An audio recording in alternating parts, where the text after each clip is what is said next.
Democratic perspectives, news, interviews, and smart thinking for a better, freer America. Today's Democratic Perspective host, Chris Lunn, and his guest, Cynthia Trigg. Could you give me a little, some idea of what sets you apart from your opponent? I don't know your opponent's name, but you can probably give him a little pitch here and just say who he is. Well, I'm running against Greg Felton. He's a parent at the lake because obviously I'm running for the lake area. So what sets you apart from him? Well, number one, I've been here for 20 some odd years. My son has gone through the Douglas County school system from first grade. I am actively involved with the community at the lake before I ran for school board. I have the experience on the school board, and given these times of declining dollars and reduced revenues, I think you need to get along well with your school board members. We were the 2007 Nevada State School Board of the Year, and that is, you usually receive that award or that honor because you work well as a board together with the district. We have a new superintendent that I've been on board since we've hired. We've got new principals at the lake. We have gone through consolidation. We have finished our radon. We have more autonomy for the lake schools. I've been involved with all of this. And Mr. Felton has only been in the area, I believe, for approximately 3 years.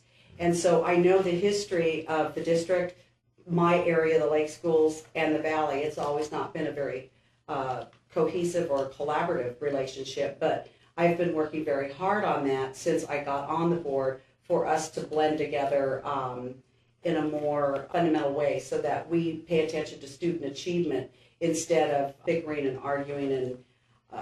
And we've made some great strides. The whole board has. So I want to continue that. In addition to that, I have a vision that I think is very important that goes along with the board. Also, I'm a great believer in collaboration and effective communication. I don't have a combative style. My opponent has proved to be somewhat combative in starting off this challenge, and it seemed to be that he lost some interest in the race or was not available for the opening of the schools up in Zephyr Cove, which radon was a big issue. Missed the budget meeting. I have made this my priority for the last 4 years. Well, as a board member and the vice president of the board, give me some idea how you see functioning of the board itself. How many people are on it? How do they work together? Well, what are the things that have to happen between them in order to make things cohesive? 7 board members, and everybody has their own idea, obviously. But the one thing that we've always come to agreement upon was student achievement is first and foremost. You must continue to have and look at student achievement. You have to have critical content. Douglas County has a higher standard for a diploma than any other county in the state. You have to work collaboratively with the superintendent, with the district office, the superintendent's cabinet, and with the administrators. We have a great blend of people on the board over the past 4 years. Terry Jamin, as president, was elected at the same time I was. We have a lot of respect.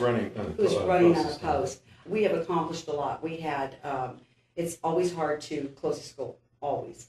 But we were able to do that. And we were able to do it with a 7-0 vote, a unanimous vote. We were able to give more autonomy to the Lake School. They became an empowerment school this year.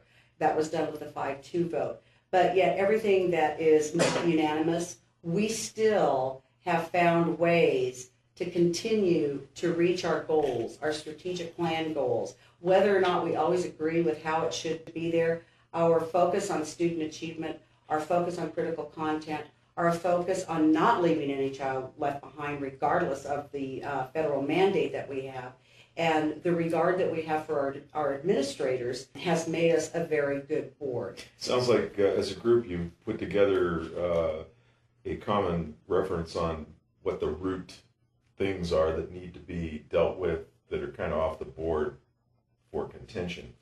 In other words, these are things like student achievement that we all agree needs to happen, and then you figure out how to work together to make that exactly a viable goal. Exactly. As long as we all agree that student achievement is our first and foremost focus. And then, that goes to the testing, that goes to the funding, everything is geared around making sure that our students, even in times of fiscal cuts, declining dollars, declining revenues, even in those times, our first priority is always, how is this going to affect our kids? And our goal is to make sure that those teachers, those in the classroom, those on the front lines, those students are the ones that are going to take the brunt of what we decide to cut. We think about those kids first. As an example, we saved the SB 185 money for tutoring in the elementary schools. Our board feels that if you can bring a child up to speed in the elementary grades, that they're going to stay with their classmates. They have a better chance of succeeding than allowing that tutoring money to go away for a cut. We had to find someplace else to cut it from, but we wanted those tutors there for another year. Well, some folks might not know what SB 185 is. Myself particularly. It's SB 185 money is state money. And so it was which is earmarked for a particular program or particular programs. And our school district used it for tutoring. Many of our elementary schools used it for tutoring. Oh, so to take a large chunk out of that, what are you talking about? $285,000. Oh. We could have given that back to the state, and that would have been part of our cut. We chose to keep that and cut other places so that we could keep those tutoring programs in place at the elementary schools. That is where kids fall through the cracks. That's where we can save them. That's where we can get them to have more confidence.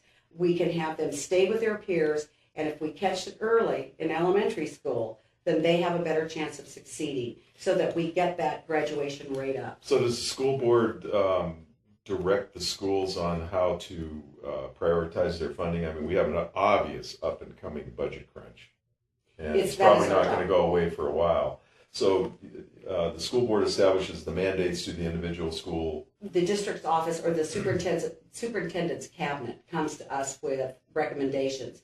Just like the SB 185 money was the recommendation from the cabinet, because that was a really easy way to reduce that budget. And we said no.